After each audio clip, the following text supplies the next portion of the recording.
Kenapa negara-negara yang katanya demokratis justru bisa berubah menjadi otoriter?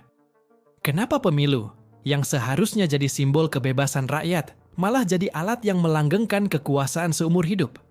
Dan kenapa banyak pemimpin yang naik lewat suara rakyat, tapi kemudian menutup pintu kebebasan dan membungkam oposisi? Pertanyaan-pertanyaan ini makin relevan hari ini. Karena di era ketika demokrasi digembar-gemborkan sebagai sistem terbaik, justru muncul fenomena yang mengkhawatirkan. Diktator yang lahir dari rahim demokrasi. Ini bukan soal kudeta, bukan soal perebutan kekuasaan lewat senjata. Ini soal bagaimana sistem demokrasi dimanipulasi dari dalam. Bukan dibubarkan, tapi dikendalikan. Bukan dihancurkan, tapi dipoles agar terlihat legal dan sah. Pemilu tetap digelar. Parlemen tetap ada. Konstitusi bahkan bisa diamandemen dengan mekanisme yang terlihat sah. Tapi substansinya berubah total. Kenapa ini bisa terjadi? Jawabannya tidak sesederhana. Rakyat salah memilih. Masalahnya lebih dalam. Demokrasi bukan cuma soal mencoblos. Demokrasi butuh fondasi, lembaga independen, media yang bebas, oposisi yang aktif, dan rakyat yang sadar akan pentingnya mengawasi kekuasaan. Tapi sayangnya, di banyak negara, demokrasi tumbuh tanpa akarnya. Ia jadi ilusi, sekadar rutinitas pemilu 5 tahunan, tanpa perlindungan terhadap hak-hak sipil yang nyata. Dan di celah inilah, para pemimpin populis bermain. Mereka menjual narasi penyelamat bangsa. Mereka pakai sentimen agama, etnis, atau nostalgia kejayaan masa lalu. Mereka bilang negara sedang krisis, sedang darurat, butuh tangan besi. Dan rakyat yang lelah, marah, bingung, akhirnya memilih mereka. Bukan karena cinta kekuasaan absolut, tapi karena ingin stabilitas. Setelah menang, sang pemimpin mulai bekerja. Tapi bukan untuk memperkuat demokrasi, melainkan justru mengikisnya pelan-pelan. Lawan politik disingkirkan dengan dalih hukum. Media dibatasi dengan alasan keamanan nasional. Lembaga-lembaga dikendalikan lewat loyalis. Dan pemilu tetap ada, tapi lawannya sudah tak setara. Permainannya sudah timpang. Semua ini terjadi secara legal, dalam kerangka demokrasi. Itulah ironi terbesarnya. Hari ini, kita bisa menyebut banyak contoh. Vladimir Putin di Rusia, Erdogan di Turki, Viktor Orban di Hungaria, Modi di India, bahkan Nayib Bukele di El Salvador. Mereka semua naik lewat sistem demokrasi. Tapi begitu berkuasa, mereka menciptakan sistem yang tak memungkinkan siapapun bisa menyaingi mereka secara adil. Pertanyaannya, apakah mereka diktator? Secara teknis tidak, tapi secara praktik, ya. Mereka tak membubarkan pemilu, tapi mereka buat pemilu itu tak lagi kompetitif. Mereka tak membungkam media secara frontal, tapi mereka kontrol semua narasi. Mereka tak menutup lembaga negara, tapi mereka isi semuanya dengan orang-orang loyal. Mereka tidak menyebut diri diktator, tapi mereka ingin berkuasa selama mungkin. Dan rakyat tak lagi punya pilihan nyata. Inilah wajah baru otoritarianisme. Lebih halus, lebih modern, lebih terstruktur. Kenapa kita harus waspada? Karena fenomena ini bukan hanya terjadi di luar negeri. Ini bisa terjadi di mana saja. Termasuk di negara yang hari ini merasa paling demokratis sekalipun. Ketika rakyat sudah tidak peduli. Ketika oposisi dilemahkan. Ketika media dibungkam perlahan. Dan ketika hukum dibuat fleksibel sesuai selera penguasa. Maka demokrasi tinggal nama. Kita harus sadar bahwa demokrasi bukan sekadar pemilu. Demokrasi adalah kesediaan untuk dibatasi, kesediaan untuk diawasi, dan keberanian rakyat untuk berkata cukup ketika kekuasaan mulai lupa diri. Untuk memahami pola ini lebih dalam, mari kita lihat bagaimana Rusia, negeri pasca Soviet yang sempat bermimpi demokrasi, kini berubah menjadi ladang kekuasaan abadi seorang Vladimir Putin. Semua lewat jalur yang terlihat sah, tapi ujungnya hanya satu, kekuasaan tanpa akhir. Rusia pernah berharap. Setelah Uni Soviet runtuh tahun 1991, rakyat Rusia menyambut era baru dengan harapan besar, kebebasan, keterbukaan, dan demokrasi. Presiden pertama mereka, Boris Yeltsin, membuka jalan reformasi. Ekonomi dibuka, pemilu multipartai digelar, dan kebebasan berpendapat mulai diizinkan. Meski transisinya penuh gejolak dan krisis ekonomi menghantam keras, Rusia saat itu berusaha belajar menjadi negara demokrasi. Tapi semua itu berubah ketika Vladimir Putin naik ke tampuk kekuasaan pada tahun 2000. Putin bukan orang baru. Ia mantan agen KGB. Wajahnya tenang, kalem, tapi penuh strategi. Saat pertama menjabat sebagai presiden, banyak yang melihatnya sebagai sosok yang akan membawa stabilitas setelah kekacauan era Yeltsin. Dan benar saja, ekonomi mulai membaik, kriminalitas menurun, dan negara tampak dikendalikan kembali. Namun, di balik itu, ada agenda lain yang tak semua orang sadari. Putin mulai membentuk sistem kekuasaan yang terpusat pada dirinya. Bukan dengan menghapus demokrasi secara terang-terangan, tapi dengan merekayasa sistem agar demokrasi hanya jadi formalitas. Langkah awalnya, kontrol media. Sejak awal 2000-an, media-media besar di Rusia satu persatu diambil alih oleh negara atau oleh oligarki yang loyal pada Kremlin. Jurnalis yang kritis dibungkam, bahkan banyak yang ditemukan tewas dengan kasus yang tidak pernah jelas. Televisi nasional, yang jadi sumber utama informasi rakyat, berubah jadi corong propaganda pemerintah. Narasi oposisi nyaris tak punya ruang. Lalu, Putin mulai merevisi aturan politik. Partai-partai oposisi dipersulit untuk ikut pemilu. Ambang batas parlemen dinaikkan. Izin kampanye dan dana politik diawasi ketat. Bahkan, aparat negara, seperti polisi dan jaksa, dipakai untuk menjerat lawan politik dengan berbagai kasus hukum. Dari penggelapan, makar, sampai tuduhan ekstremisme. Namun langkah paling cerdik dari Putin adalah bagaimana dia memainkan konstitusi. Setelah 2 periode menjabat presiden, 2000 hingga 2008, konstitusi melarangnya untuk lanjut ke periode ketiga. Apa yang ia lakukan? Ia mundur dari kursi presiden, tapi tetap berkuasa sebagai Perdana Menteri, sambil menempatkan Dmitry Medvedev, sekutu setianya, sebagai presiden boneka. Lalu di tahun 2012, Putin kembali menjadi presiden, dan konstitusi diubah. Masa jabatan diperpanjang dari 4 menjadi 6 tahun. Dan pada 2020, puncaknya, Putin mendorong amandemen konstitusi yang memungkinkan dirinya kembali mencalonkan diri 2 kali lagi. Artinya, dia bisa tetap menjadi presiden hingga tahun 2036. Apa yang terjadi? Rakyat setuju lewat referendum nasional. Tapi benarkah itu pilihan bebas? Di negara di mana oposisi dipenjara, media dibungkam, dan kampanye hanya milik satu pihak, sulit menyebutnya demokrasi sejati. Semua ini terjadi secara legal, tak ada kudeta, tak ada pembubaran parlemen, bahkan pemilu tetap berlangsung. Tapi dalam praktiknya, semua proses itu hanya formalitas. Lawan politik sudah disingkirkan. Oposisi seperti Alexei Navalny dipenjara.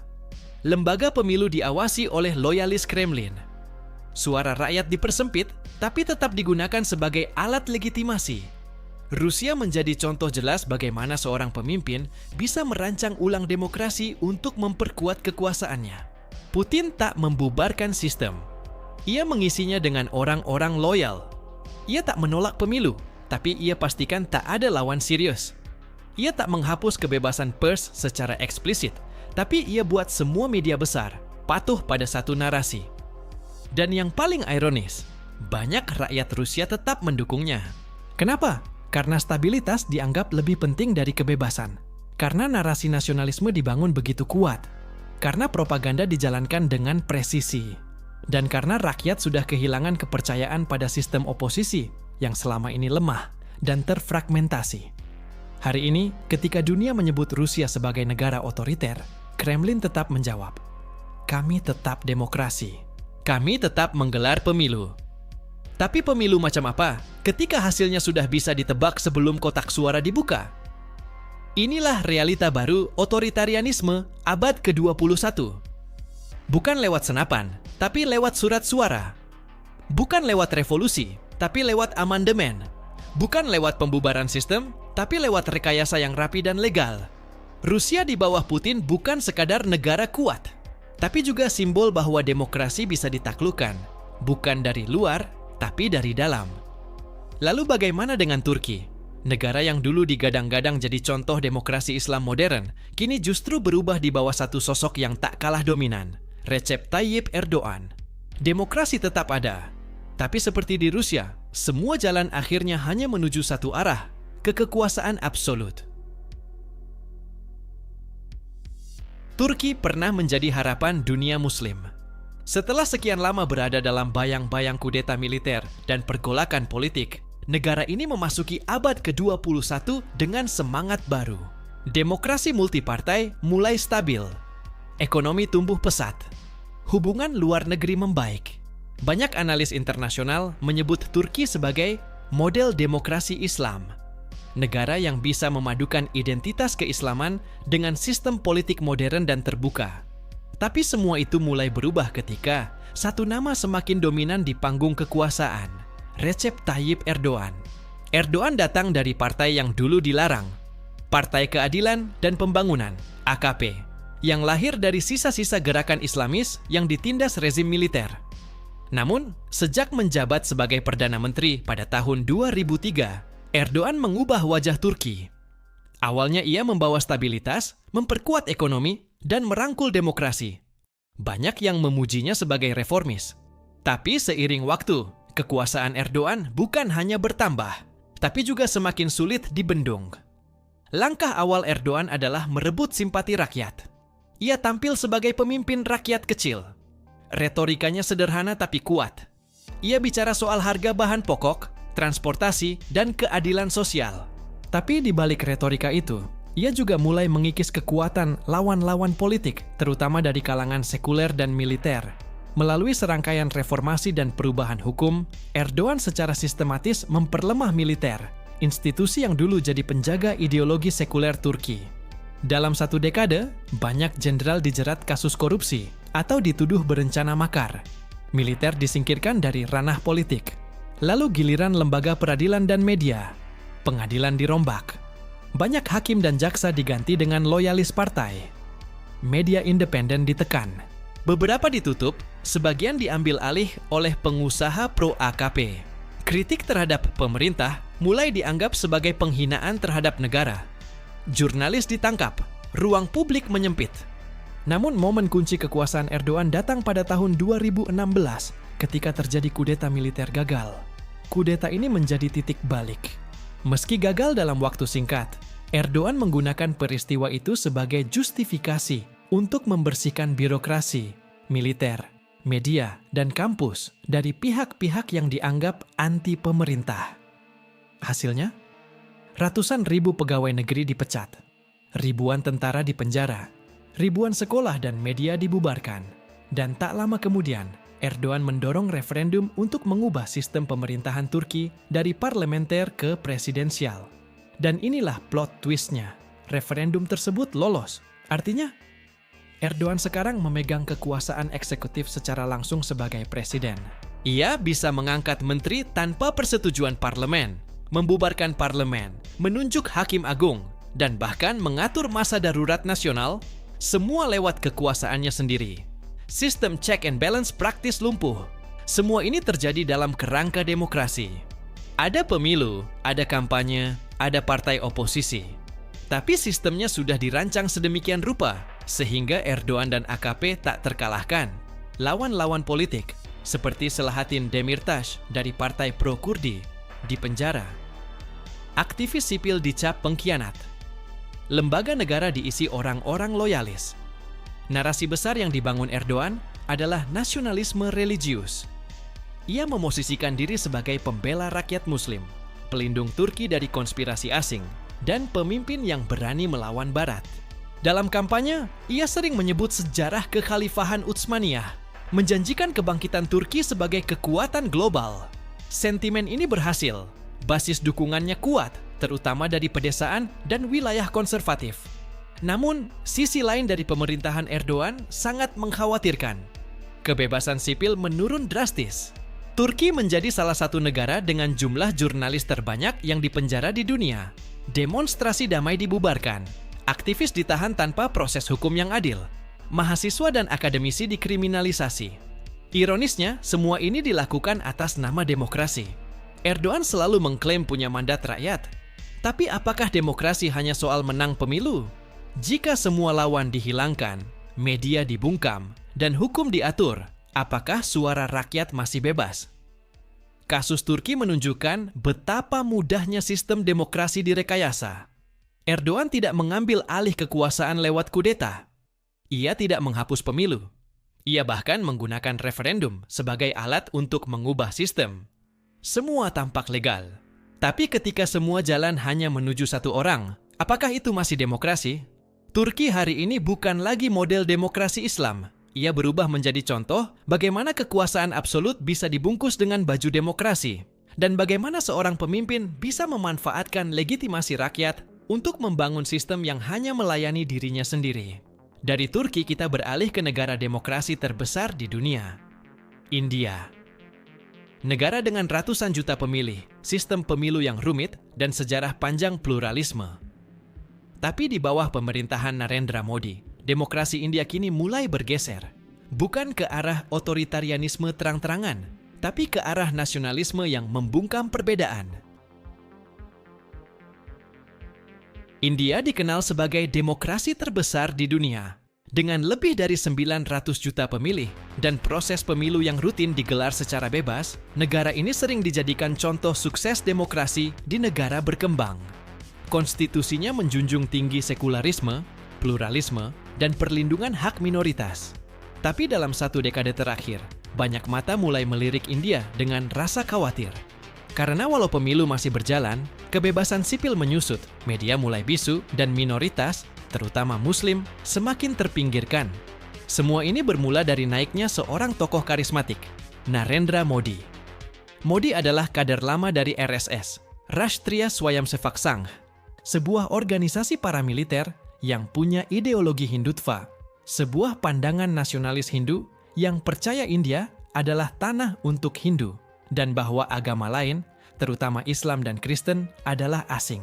Sebagai gubernur Gujarat, Modi dikenal karena pertumbuhan ekonominya, tapi juga disorot karena perannya dalam kerusuhan anti-Muslim tahun 2002 yang menewaskan lebih dari 1.000 orang, mayoritas dari komunitas Muslim. Ia sempat dicekal masuk Amerika Serikat karena tragedi tersebut. Namun, di tahun 2014, Modi berhasil meraih kursi Perdana Menteri lewat kemenangan besar bersama partai BJP, Bharatiya Janata Party. Kemenangannya bukan hanya soal angka, tapi juga soal narasi. Ia menjual mimpi India yang kuat, bersih dari korupsi, modern secara ekonomi, dan kembali bangga akan identitas kehinduan. Banyak orang lelah dengan status quo dan terhipnotis oleh janji India baru ala Modi. Setelah duduk di kursi kekuasaan, perlahan tapi pasti, Modi mengubah lanskap politik India. Pertama, ia mulai menekan media. Meski tidak membubarkan surat kabar atau stasiun televisi secara langsung, tapi pemerintahannya mengendalikan narasi melalui tekanan finansial dan hukum. Banyak media besar kini enggan mengkritik pemerintah secara terbuka. Jurnalis yang vokal mengalami kriminalisasi, ancaman, atau bahkan kekerasan. Kebebasan pers, yang dulunya menjadi kebanggaan India, semakin tergencet. Kedua, ia memperkuat pengaruh terhadap lembaga-lembaga independen. Komisi pemilu, pengadilan, bahkan lembaga pendidikan mulai terisi orang-orang yang loyal terhadap ideologi nasionalis Hindu. Ini menciptakan sistem di mana pengawasan terhadap pemerintah menjadi lemah. Namun, yang paling mencolok adalah bagaimana Modi dan BJP membawa politik identitas agama ke pusat kekuasaan. Misalnya, pada tahun 2019, pemerintahan Modi mencabut otonomi khusus Kashmir, satu-satunya negara bagian mayoritas Muslim di India. Wilayah itu kemudian dikunci dengan kehadiran militer, internet diputus, dan para pemimpin lokal ditahan. Dunia menyaksikan dengan bingung, tapi narasi yang dibangun adalah ini demi menyatukan India. Langkah lainnya adalah Undang-Undang Amandemen Kewarganegaraan (CAE) yang mempercepat kewarganegaraan bagi minoritas agama dari negara-negara tetangga, tapi secara eksplisit mengecualikan Muslim. Bersamaan dengan itu, digulirkan rencana pendaftaran warga negara (NRC) di Assam yang berujung pada ancaman kehilangan kewarganegaraan bagi jutaan Muslim yang tak bisa membuktikan dokumen leluhur. Di banyak tempat, kerusuhan agama meningkat.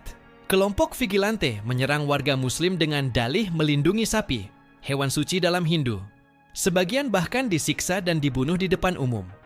Dalam banyak kasus, polisi lamban atau malah tidak menindak. Aktivis hak asasi manusia ditangkap dengan tuduhan ekstremisme. Modi tidak secara langsung memerintahkan kekerasan, tapi melalui diam, narasi populis, dan pembiaran, ia menciptakan atmosfer di mana intoleransi menjadi bagian dari politik resmi. Namun, inilah ironi besarnya. Semua ini dilakukan lewat proses demokrasi. Pemilu tetap ada.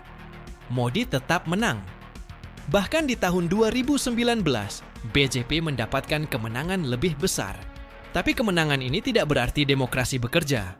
Justru sebaliknya, itu menandakan bahwa demokrasi sedang dibelokkan menjadi alat mayoritarianisme.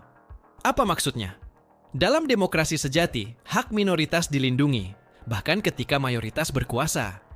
Tapi dalam sistem yang kini berkembang di India, mayoritas menentukan segalanya.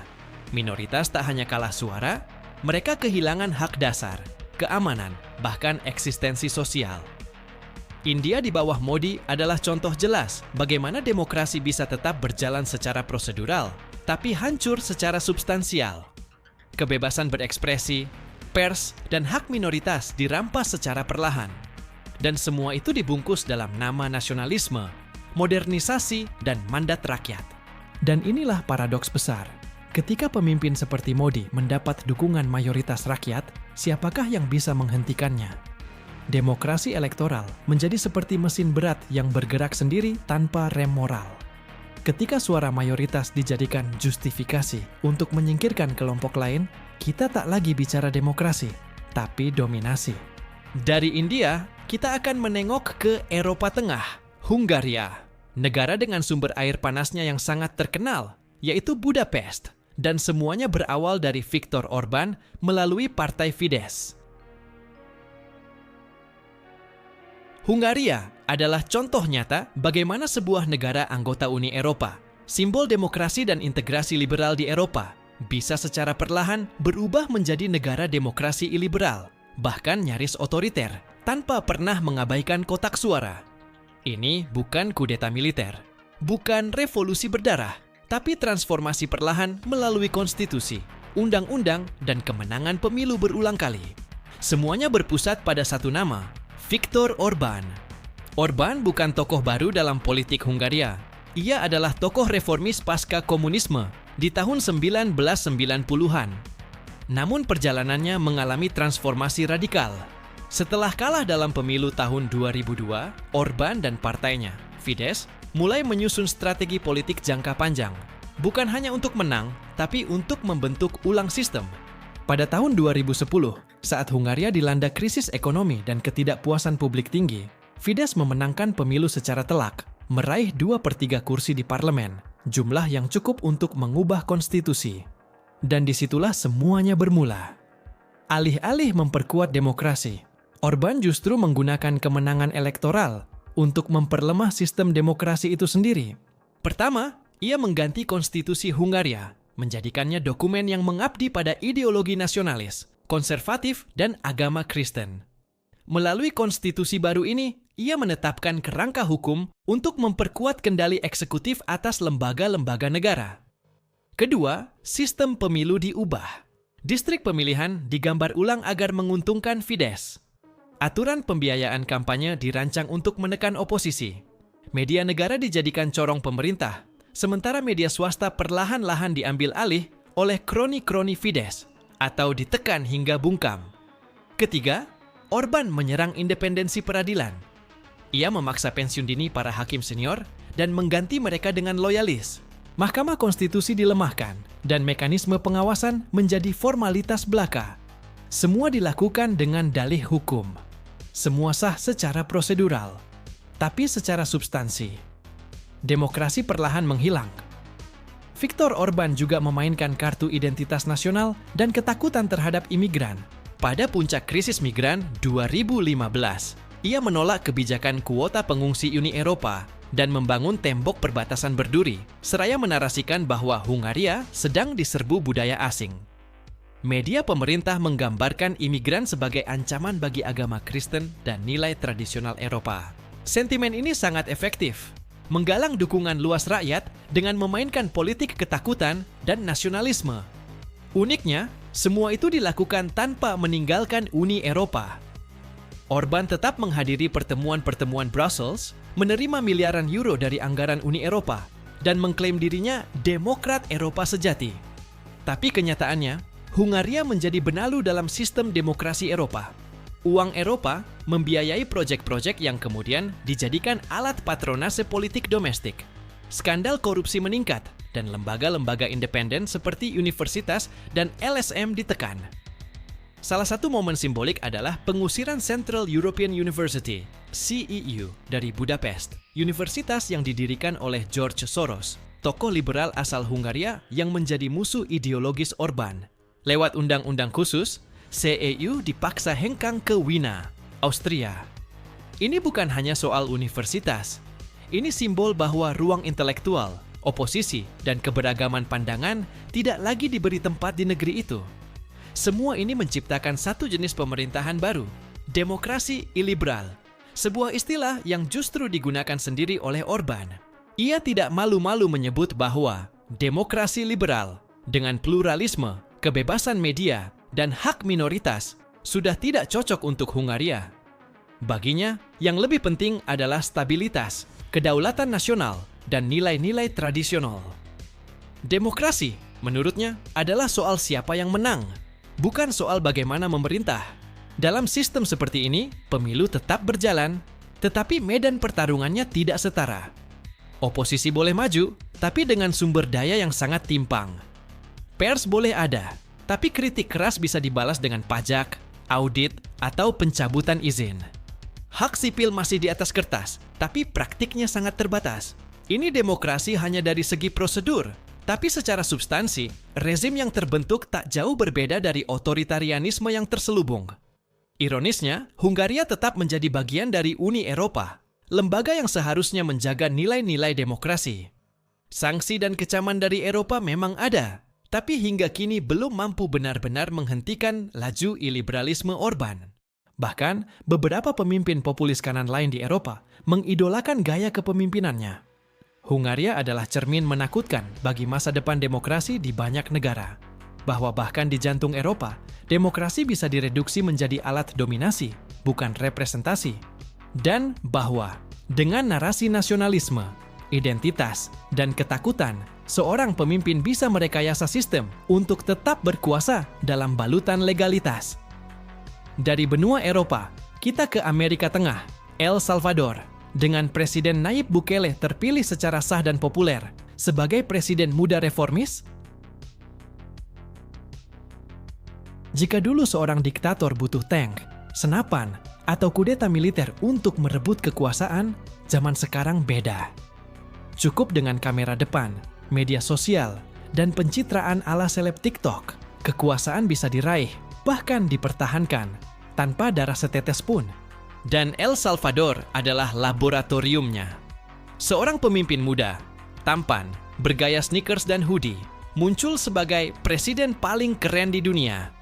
Dialah Nayib Bukele, simbol populisme digital, dan sekaligus diktator zaman now, yang naik dari pemilu demokratis.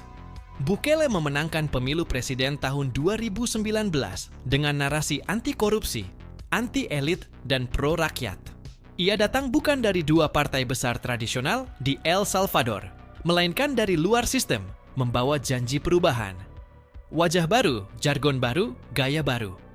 Ia menyapa rakyat langsung lewat Twitter, memposting rapat kabinet di TikTok, dan menampilkan citra pemimpin muda masa depan. Namun di balik pencitraan itu, perlahan tapi pasti, ia mengonsolidasikan kekuasaan dengan kecepatan luar biasa. Langkah pertamanya, mengganti hakim Mahkamah Konstitusi.